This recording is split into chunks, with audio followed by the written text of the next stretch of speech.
Fan Yujun bergumam lemah, seolah-olah dunia ruang dan waktu yang luas tidak dapat memisahkan ibu dan anak mereka.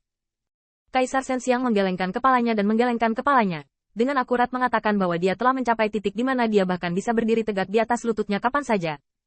Hei, Tuan Yang Mulia, apakah Anda tidak memberi Anda harta? Gunakan dengan cepat. Tidak akan ada kesempatan dalam beberapa saat.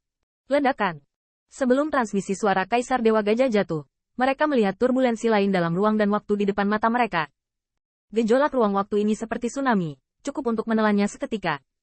Yang membuat kedua kaisar pucat itu semakin putus asa adalah bahwa dalam ruang dan waktu yang bergolak ini, yang mereka lihat bukanlah surga, bukan suku berhala, atau bahkan mandul, sepertinya itu bukan surga kaisar sama sekali. Permaisuri bergidik, ada aliran waktu dan ruang yang bergolak yang tidak tahu kemana harus membawa mereka, tetapi semakin berkumpul di belakangnya, sepertinya dia akan mengubahnya menjadi banyak hantu ruang dan waktu yang sama. Jenis. Permaisuri dan Gajah Dewa tiba-tiba mengertakkan gigi. Berharap bahwa bahkan jika mereka terlibat dalam alam semesta kuno, masalah besarnya adalah diperas oleh Kaisar Timur Taiyi. Ledakan. Turbulensi waktu dan ruang menyapu, dan Permaisuri dan Kaisar Gajah Dewa naik turun. Mereka bola-bali melalui lapisan ruang dan waktu, dan yang membuat mereka semakin putus asa adalah tampaknya tempat ini bahkan bukan kuno. Alam semesta. Di bintang-bintang yang tandus, Anda masih bisa melihat beberapa zerg berkeliaran dengan samar. Ini masih Wormworld, tanda seru. Kaisar putus asa. Selama dia kembali ke waktu dan ruang surga Kaisar, dia akan aman, tetapi tidak termasuk dunia serangga. Lagi pula, selama puluhan juta tahun terakhir, klan Fan Ming juga berpartisipasi dalam pelarangan dan perburuan zerg. Tetapi yang menggerakkan Kaisar adalah bahwa zerg tampaknya terbang ke ujung dunia, tetapi mereka tidak mengetahuinya. Terus terbang ke depan untuk melarikan diri, tetapi tampaknya telah menemui penghalang hitam. Setelah menghantamnya lurus, itu berubah menjadi kabut hitam dan menghilang. Ini adalah Permaisuri tercengang. Ini kandang cacing aslinya. Hanya ada kabut hitam, tetapi tidak ada segel klan kekaisaran yang dipenjara dari semua sisi, yang menunjukkan bahwa zerg saat ini baru saja diasingkan. Ini belum waktunya bagi kaisar masing-masing untuk bergabung memperkuat segel dunia serangga. Kabut hitam itu. Saya melihat kabut hitam perlahan-lahan melayang, dan Permaisuri tahu bahwa itu adalah ketakutan ras zerg yang putus asa sebelum mereka mati, berubah menjadi kekuatan, dan akan menjadi kekuatan Tuan Yang Mulia. Tidak peduli di mana Anda berada di ujung dunia. Selama ada kegelapan, itu akan terjadi. Tetapi yang benar-benar menggerakkan Permaisuri adalah kabut hitam itu perlahan-lahan melayang menuju suatu tempat. Permaisuri tercengang.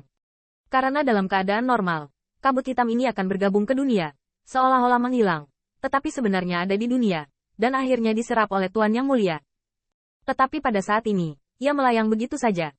Itu hanya berarti bahwa sumber penyerapan kabut hitam sangat dekat, dan tidak perlu ada perpecahan antara langit dan bumi. Permaisuri dan Gajah Dewa tercengang, dan pada saat berikutnya, mereka semua mengusir kabut hitam. Sebelum pergolakan ruang dan waktu menghilang, hantu-hantu itu mengejar dan membunuh mereka melintasi ruang dan waktu, dan hantu-hantu itu tetap ada. Dan Permaisuri dan Dewa Gajah mengertakkan gigi. Mereka tidak ingin menjadi seperti orang-orang ini, mati dalam ruang dan waktu. Akhirnya, Permaisuri tidak tahu berapa lama dia terbang, dan tiba-tiba dia tertegun. Mereka sebenarnya sama dengan Qin Yichen. Mereka semua adalah penyelundup yang bukan milik ruang dan waktu ini. Oleh karena itu, tidak peduli untuk melihat segala sesuatu, dan tidak mungkin untuk saling mempengaruhi. Tetapi pada saat ini, di depan mata Permaisuri, ada kegelapan yang melonjak. Kegelapan bukanlah kebodohan. Dengan kata lain, inilah eksistensi tergelap di dunia, dan sulit untuk membubarkannya bahkan dalam ruang dan waktu yang sangat luas. Dan dalam kelompok kegelapan itu, ada bisikan yang membuat makhluk hidup gemetar. Jutaan tahun. Serangga itu sepertinya jujur. Kegelapan sepertinya berbicara pada dirinya sendiri, dan suara ini adalah Hei Ancestor. Hei Ju sepertinya tidak memerhatikan Tuan Fan Yu, tetapi dia lebih seperti mengabaikannya. Dia tidak akan mengasihani semut yang dikejar ruang dan waktu. Tepatnya, jika semua awalannya dilepas, dia tidak akan pernah mengasihani semut. Hei Ju tenggelam dalam kontemplasinya sendiri. Serangga itu tampak jujur. Hei Ju percaya bahwa serangga itu tidak berdamai dan tidak akan menunggu mati. Dia pasti akan menemukan cara untuk berdiri. Namun, dia tidak punya kesempatan. Aku tidak akan membunuhmu kali ini. Itu hanya karena memecahkan semut dari klan naga sejati dan melukai dewa. Dan di dunia ini, tidak akan ada naga sungguhan lagi. Meskipun terjadi bencana, Hei Ancestor terluka, dan dia bahkan perlu pulih untuk waktu yang lama, setidaknya puluhan juta tahun. Namun, selama puluhan juta tahun, tampaknya Hei Ju tidak peduli. Lagi pula, dia hampir melupakan arti waktu. Dalam puluhan juta tahun, dia akan pulih, dan begitu juga baknya. Tetapi kali ini, naga yang sebenarnya telah mati. Setelah puluhan juta tahun, dia hanya perlu menyelesaikan bak. Tidak mungkin kalah. Namun, selama puluhan juta tahun ke depan, rasanya terlalu membosankan. Tidak masalah. Biarkan semut yang menyebut diri mereka klan kaisar berpikir bahwa setelah kematian naga yang sebenarnya, mereka akan menjadi penguasa langit dan bumi. Heiju sedang bermeditasi. Dia berjuang begitu keras dan bahkan terluka parah. Dia secara alami punya rencana. Dia menginginkan dunia, kekaguman dan ketakutan, dan dia tenggelam dalam kegelapannya. Pada saat itu, dunia ini adalah kekuatannya, dan dia adalah dunia ini. Tapi, Anda harus membiarkan semut-semut itu menyerah dengan sukarela, atau membiarkan kekaguman mereka melebihi keengganan. Dalam kasus ini, tampaknya di antara semut yang tak terhitung jumlahnya, satu semut harus dipilih untuk mendisiplinkan semut lainnya untuknya. Nah, Kaisar, bisikan leluhur hitam yang membuat makhluk hidup gemetar dengan jejak kesusahan yang langka. Murid-muridnya, sepertinya tidak ada yang pandai di Tiandi.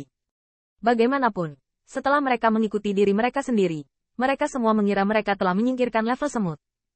Dengan kata lain, saya memang membantu mereka menyingkirkan level semut. Ini juga alasan mengapa murid-murid itu mau menyembah dia sebagai guru mereka. Dia bisa memberikan kekuatan, tetapi jika dia mengelola semut bernama makhluk hidup, leluhur hitam sepertinya tidak tahu bagaimana cara mengajar. Karena dia tidak pernah berinteraksi dengan semut. Dia berdiri terlalu tinggi, yang membuat semut sulit untuk melihatnya, dan dia secara alami tidak bisa melihat semut di matanya. Dan gumaman lembut ini membuat rambut kaisar ketakutan. Ini pasti leluhur hitam. Tuan yang mulia. Karena hanya majikan yang mulia yang dapat mengatakan dan melakukan segalanya. Setiap tindakan membuat semua makhluk hidup merasa ketakutan dan berlutut dengan takjub. Menguasai. Setelah kembali kepada Tuhan, Permaisuri sangat gembira dan mulai menelepon ke seluruh dunia yang luas. Dan meskipun ruang dan waktu dipisahkan oleh puluhan juta tahun, kegelapan sedikit bergetar. Seolah-olah dalam kegelapan, sepasang mata perlahan mengamati Kaisar. Apakah Anda ingin diselamatkan oleh dewa? Anda harus berdoa agar Anda datang dari masa depan, dan harga untuk berurusan dengan Anda lebih dari manfaat. Heiju penuh penghinaan. Dan itu bukan karena kedua semut ini dianggap yang terkuat di antara semut yang tak terhitung jumlahnya. Sikap mereka berbeda. Tapi ketika kata, masa depan, diucapkan, mata di kegelapan tampak sedikit bergetar. Dan kemudian, gumaman yang membuat semua makhluk bergetar, berubah menjadi senyuman kecil. Oh itu kamu.